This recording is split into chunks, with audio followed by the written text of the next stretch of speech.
दरवर्षीप्रमाणे स्वर्गीय मनोहरभाई पटेल यांची 118वी जयंती या कार्यक्रमाला उपस्थित भाग्यवती सुदेश जगदीप धनखडजी, महाराष्ट्राचे महामहिम राज्यपाल रमेश बैसजी, या कार्यक्रमाचे आयोजक खासदार प्रफुल्लभाई पटेल, वर्षाताई पटेल, पालकमंत्री धर्माराव बाबा अत्राम, खासदार सुनील मेंढे, खासदार CM रमेश, खासदार डॉक्टर श्रीकांत शिंदे, खासदार राहुल कासवान, आमदार मनोहर चंद्रिकापुरे, आमदार विनोद अग्रवाल, इकडेही अनेक मान्यवर आहेत आणि मोठ्या संख्येने या कार्यक्रमाला उपस्थित सर्व गोंदियावासी बांधव भगिनी आणि जैन पण आहेत आणि या संस्थेचे सर्व पदाधिकारी, अधिकारी, विद्यार्थी मित्रांनो, आज मी आपल्या सगळ्यांनाच या कार्यक्रमानिमित्ताने खूप खूप शुभेच्छा देतो. आपलं सगळ्यांचंच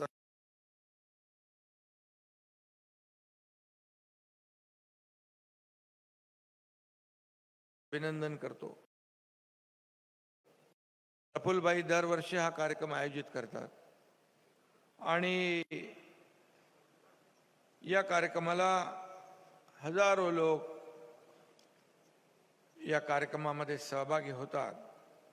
मगाशी त्यांनी मनोहरभाईंच्या बद्दल त्यांच्या जेव्हा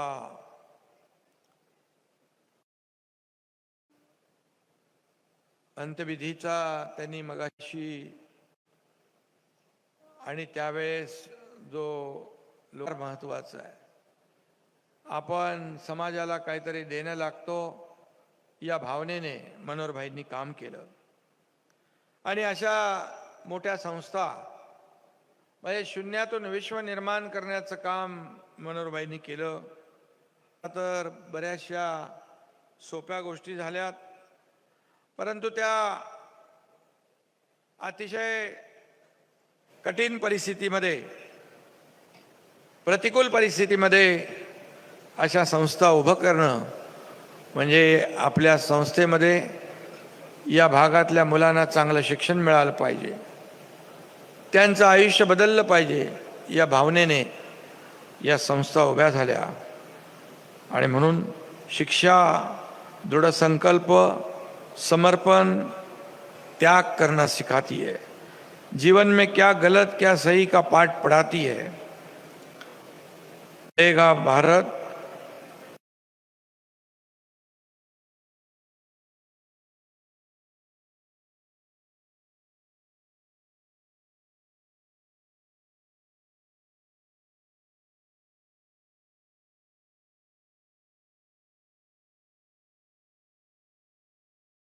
भी बढ़ेगा, आगे बढ़ेगा भारत. इसी सोच के साथ महाराष्ट्र में विभिन्न संस्था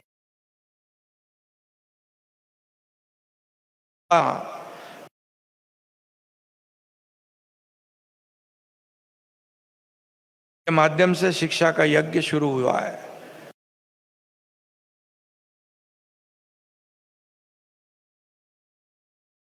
इसी का एक बहुत बड़ा एक परिचय आज हम यहाँ देख रहे हैं. गोंदिया शिक्षा संस्था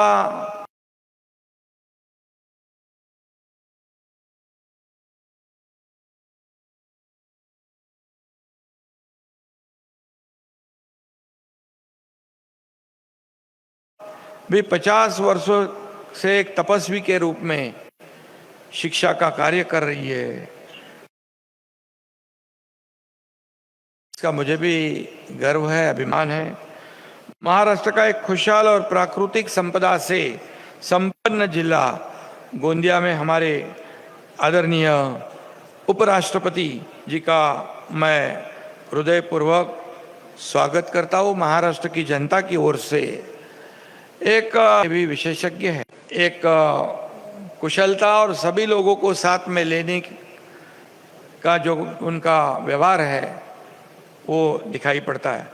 जब वे पश्चिम बंगाल के राज्यपाल थे उस समय हम सभी ने, अभी तो बहुत ही एकदम मृदु स्वभाव के दिखते हैं, लेकिन जब राज्यपाल का दर्शन भी किया है, जब कानून, जब जैसा माहौल होता है वैसा उसका अनुकरण भी होना चाहिए। एक किसान का बेटा होने के नाते वे आम आदमी की पीड़ा जानते और समझते भी है।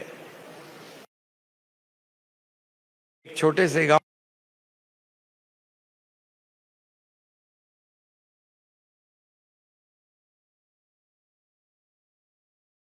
में जन्म लेने वाले उपराष्ट्रपति पद तक का सफर हम सभी के लिए आदर्श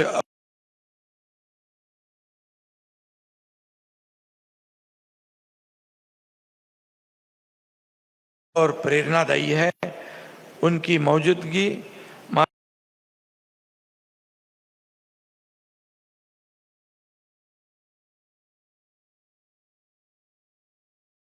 से हम सभी का उत्साह और आशा बढ़ाने वाला है, प्रेरणा देने वाला है। और इसलिए मैं फिर एक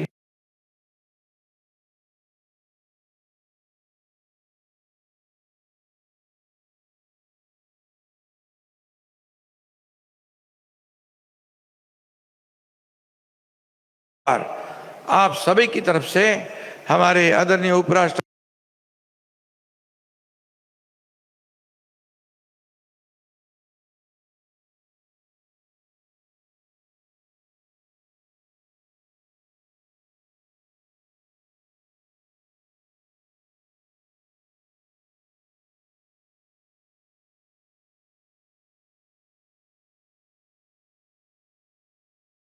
जी का बहुत बहुत स्वागत करता हूं।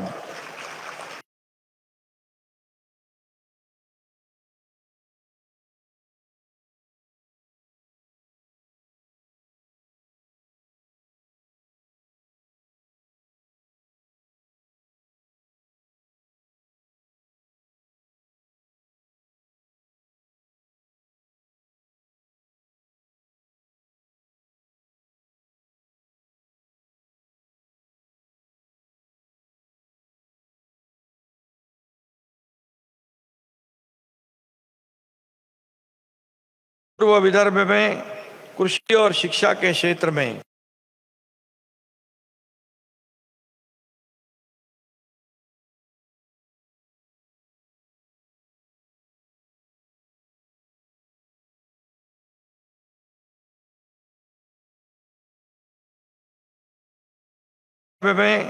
कृषि और शिक्षा के क्षेत्र में भाग्य विधाता स्वर्गीय मनोहर भाई पटेल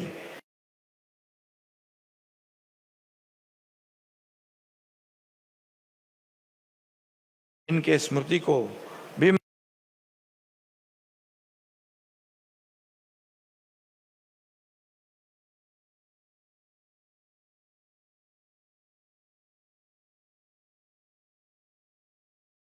विनम्र आदरांजली अर्पण करता हूं। मनोहर भाई पटेल यांच्या 118व्या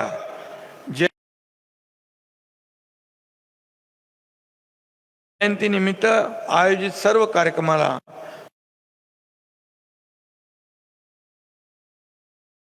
मी मनापासून शुभेच्छा देतो। मैं विदर्भ की भूमि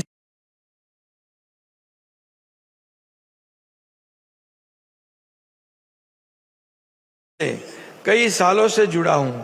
गढ़चिरौली जिले का मैं पालक मंत्री था और इसी नाते मेरा विदर्भ से गहरा नाता है। आज इस समारोह में सम्मिलित होने का अवसर मुझे मिला है, ये मैं मेरा सौभाग्य समझता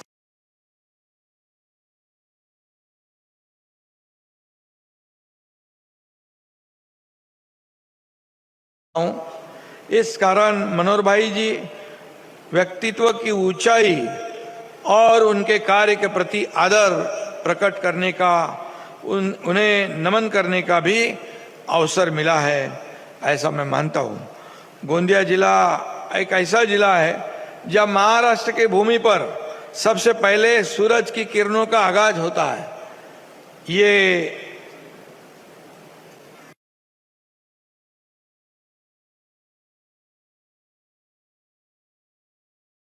और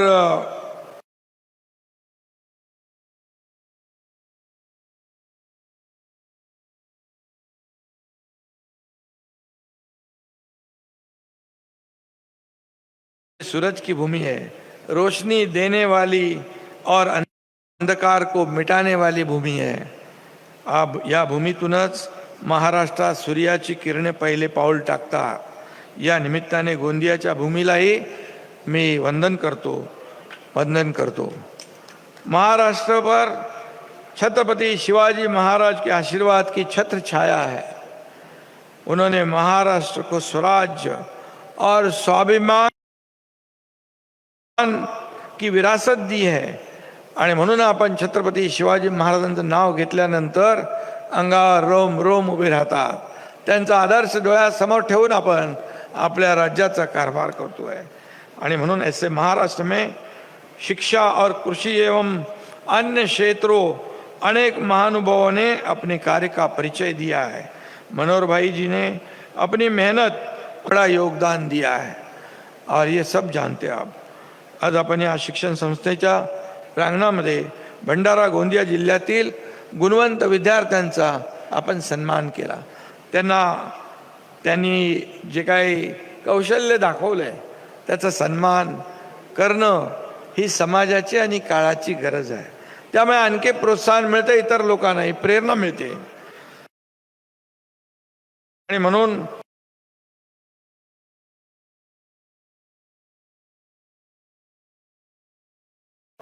या समाजसेवी संस्था आहेत, त्यामध्ये विद्यार्थी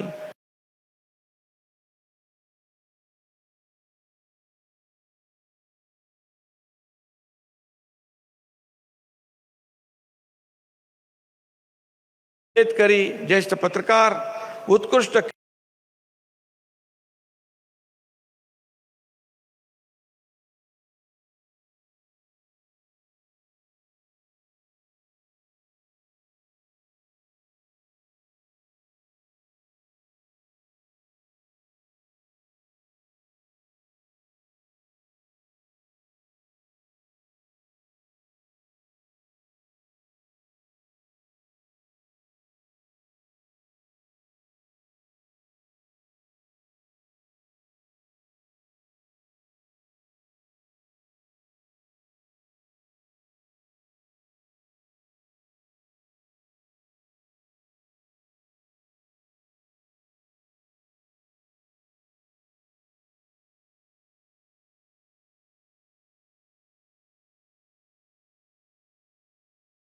खेळाडू या सगळ्यांचा समावेश आहे। आणि म्हणून महाराष्ट्राला सकारात्मक ऊर्जेने कार्य करणाऱ्या शिक्षण संस्थांची मोठी परंपरा आहे। आणि म्हणून ती परंपरा जपण्याचं देखील मनोहरभाईंनी प्रयत्न केला। त्यांच्या पुढे आता प्रफुल्लभाई ते वारशामुळे आजही महाराष्ट्र शिक्षण क्षेत्रात अग्रेसर आहे। पिढ्या घडवण्याचं आणि देशाला गुणवान नागरिक, तज्ञ, संशोधक, अभ्यासक, वैज्ञानिक, शास्त्रज्ञ देण्याचं काम याच शिक्षण संस्थांच्या माध्यमातून घडत असतं। मनोहरभाईंनी शिक्षण आणि शेती या दोन मूलभूत क्षेत्र ते नगराध्यक्ष पदाच्या 23 वर्षाच्या काळात मनोहरभाईंनी गोंदिया शहर शून्यातून उभं केलं। शून्यातून विश्व निर्माण करणारा एक मोठा कारागीर म्हणून मनोहरभाईचं परिचय आपल्या सगळ्यांना आहे। आणि त्यांच्या लोकप्रियतेमुळेच त्यांनी मध्य प्रदेश विधानसभेत निवडून येण्याचं चमत्कार करून अग्रस्थानी मानून त्यांनी हे काम केलं। सर्वसामान्यांच्या जीवनात क्रांती आणणारे अशा व्यक्तिमत्वाची म्हणूनच आज 118वी जयंती उत्साहात साजरी केली जाते। आणि म्हणून त्यांचं काम, त्यांचं प्रेम, त्यांच्या कामाची दाखवून दिलेली आहे। आणि म्हणून आज त्यांच्या शिक्षण संस्थेच्या माध्यमातून आज जिल्ह्यातील गुणवंतांचा सत्कार होतोय. हे जसं आपलं भाग्य आहे तसा सन्मान होणाऱ्या पदक प्राप्त करणाऱ्यांचाही यथोचित गौरव आहे. त्यांना आणखी ऊर्जा आणि प्रेरणा मिळेल. महाराष्ट्रानं अशा व्यक्तिमत्वांचा सदैव गौरवच केला आहे. गुणीजनांचा आदर करणं ही आपली संस्कृती आहे, ही आपली परंपरा आहे. आणि म्हणून मनोहर भाई देखील दान भी निश्चित रहा है.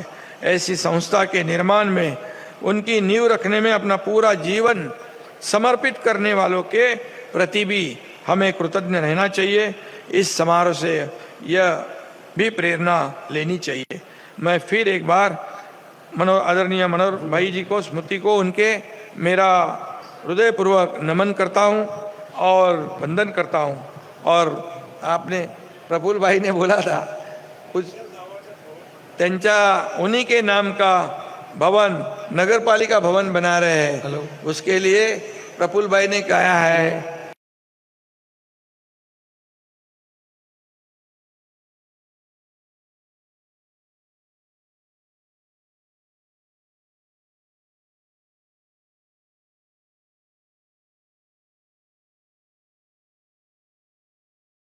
पैसे कैसे कम पड़े.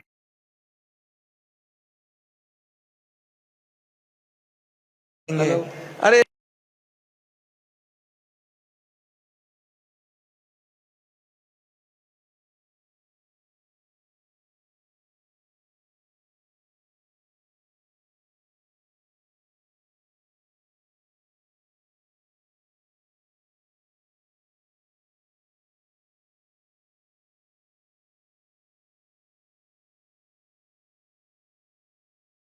देने वाली सरकार है, ये विकास वाली सरकार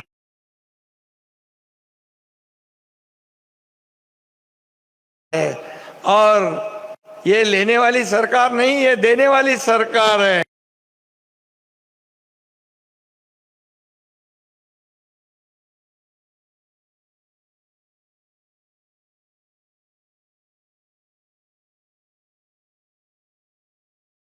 इसलिए 25 करोड़ रुपया उसको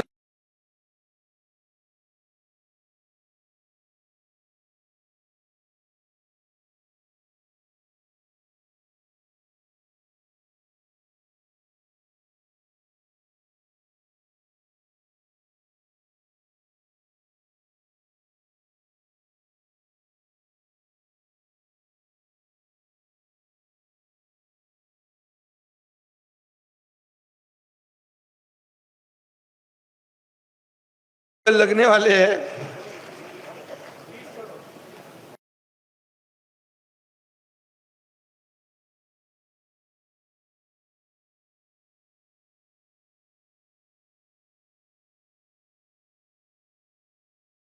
वो 25 नहीं 30 करोड़ चाहिए.